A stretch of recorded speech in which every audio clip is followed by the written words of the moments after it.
Hi hello friends, welcome back to channel. నేను ఈరోజు వీడియోలో అందరికీ యూజ్ అయ్యే కొన్ని టిప్స్ అయితే షేర్ చేస్తున్నాను. ప్లీజ్ ఈ వీడియోని స్కిప్ చేయకుండా లాస్ట్ వరకు చూడండి. ఆ టిప్స్ ఏమోని చూద్దాము. టిప్ నెంబర్ 1, మనము నైల్ పాలిష్ పెట్టుకున్నప్పుడు అకస్మాత్తు నైల్ పాలిష్ కిందకు పడిపోయినప్పుడు అది మనము క్లీన్ చేయాలి అంటే ఎక్కువ కష్టం అవుతుంది కదా. మనము క్లీన్ చేయడానికి కష్టపడే అవసరం లేదు, కొంచెం కూడా చేతులకు కాకుండా. అంతేకాదు ఈజీగా కూడా క్లీన్ చేయవచ్చు. నైల్ పాలిష్ పడిన వెంటనే క్లీన్ చేయాలి. దీనిపైన పొడి ఉప్పు వేస్తున్నాను. ఈ విధంగా దీనిపైన కొంచెం వేసి క్లీన్ చేయవచ్చు. పొడి ఉప్పు అంతా కూడా సైడ్కి తీసుకున్నాను. ఎంత బాగా నీట్గా క్లీన్ అయ్యిందో చూసారు కదా. నైల్ పాలిష్ మరక అనేది కొంచెం కూడా లేదు. ఎంత బాగా నీట్గా క్లీన్ అయ్యిందో మీరు కూడా ఒకసారి ట్రై చేయండి. ఈ టిప్ అనేది బాగా హెల్ప్ అవుతుంది. టిప్ నెంబర్ 2, మనము పచ్చిమిరపకాయలు కట్ చేసేటప్పుడు చేతులు ఎక్కువగా మంట అవుతాయి కదా. తొందరగా మంట తక్కువ కావాలి అంటే టూత్పేస్ట్ యూజ్ చేస్తున్నాను. ఏ టూత్పేస్ట్ అయినా కూడా పర్వాలేదు. కొంచెము టూత్పేస్టు మీ చేతులకు ఈ విధంగా అప్లై చేసుకొని కొద్దిసేపు ఒక 2 నిమిషాలు వదిలేయండి.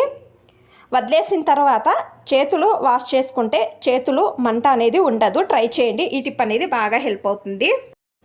టిప్ నెంబర్ 3, మనము కుక్కర్లో ఎక్కువ ఐటమ్స్ చేస్తుంటాం కదా. వెజ్ పులావ్ కానీ చికెన్ బిర్యానీ కానీ చేస్తుంటాం కదా. కుక్కర్లో చేయడం వలన స్మెల్ అనేది అలాగే ఉంటుంది. కుక్కర్లో మనము ఎంత బాగా క్లీన్ చేసినా కూడా స్మెల్ అనేది వెళ్ళదు.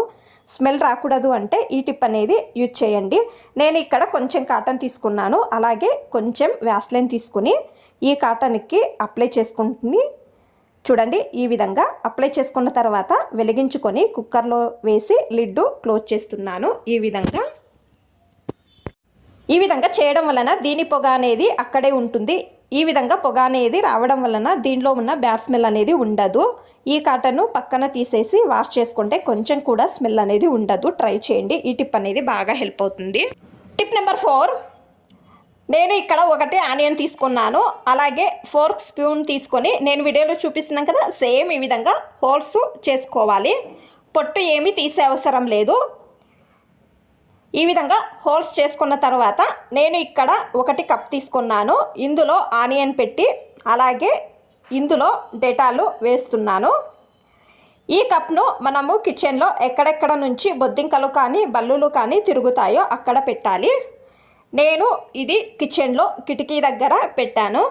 ఆనియన్ అలాగే డేటాలు మిక్స్ అయ్యి ఘాటు వాసనకి బొద్దింకలకు బల్లులకు సెట్ కాదు. అలాగే బొద్దింకలు కానీ బల్లులు కానీ రావు. అలాగే మనము ఫ్రూట్స్ పెడతాము కదా, అక్కడ చిన్న చిన్న ఈగలు అనేవి వస్తాయి కదా, అక్కడ ఇది పెట్టడం వలన చిన్న చిన్న ఈగలు అనేవి రావు. ట్రై చేయండి. ఈ టిప్ అనేది బాగా హెల్ప్ అవుతుంది.